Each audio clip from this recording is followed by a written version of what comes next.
ஒரு கம்யூனிஸ்ட் தீகா காரனுக்கும் ஒரு ஆர்எஸ்எஸ் காரனுக்கும் என்ன வித்தியாசம்? ரெண்டு பேருமே அநீதி நடப்பதை விரும்ப மாட்டான். கோபத்தோடு பேசினான்னா அவன் கம்யூனிஸ்ட், வருத்தத்தோடு பேசினான்னா அவன் ஆர்எஸ்எஸ் ஸ்வயம் சேவக். ஒரு ஊர்ல தீண்டாமை இருக்குன்னு வச்சுங்க, ஒரு கோவிலுக்குள்ள பட்டியல் சமுதாய மக்களை அனுமதிக்கிறது இல்லை, அப்படி இருக்குன்னு வச்சுக்குவோம். கம்யூனிஸ்டோ தீக்காக்காரன் என்ன பண்ணுவான்? கிடைச்சதுரா ஒரு சாக்கு இல்லையா, ஒழிச்சிட வேண்டியது. அந்த கோயிலே மூட வச்சிடமா இல்லையா? திருவிழா எப்படி நடக்குதுன்னு பார்ப்போம்.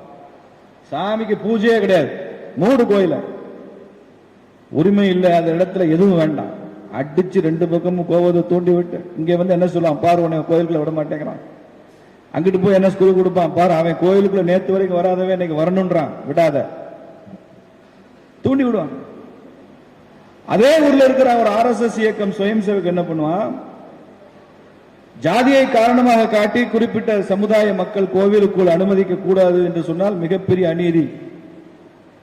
ஆர்எஸ்எஸ் தலைவர் பாபுராவ் பாலாசாஹேப் தேவரஸ் அவர் சொல்லியிருக்கிறார், தீண்டாமை குற்றம் இல்லை எனில் இந்த சமுதாயத்தில் எதுவுமே குற்றம் இல்லை அப்படின்னு சொல்லியிருக்கிறார்.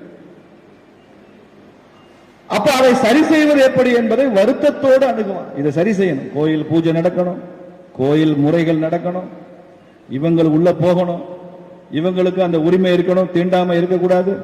அதே சமயம் இவனை இதுவரைக்கும் அனுமதிக்காம மறுத்தானே அவன் மனசுல மாற்றம் வரும். இது ஒரு பெரிய ப்ராசஸ். ஆனால் அதற்காக உழைப்பான், அதை வெற்றி அடைவான். அப்படி வெற்றி அடைந்த சம்பவங்கள் ஆயிரக்கணக்கில் தமிழ்நாட்டில் இருக்கிறது.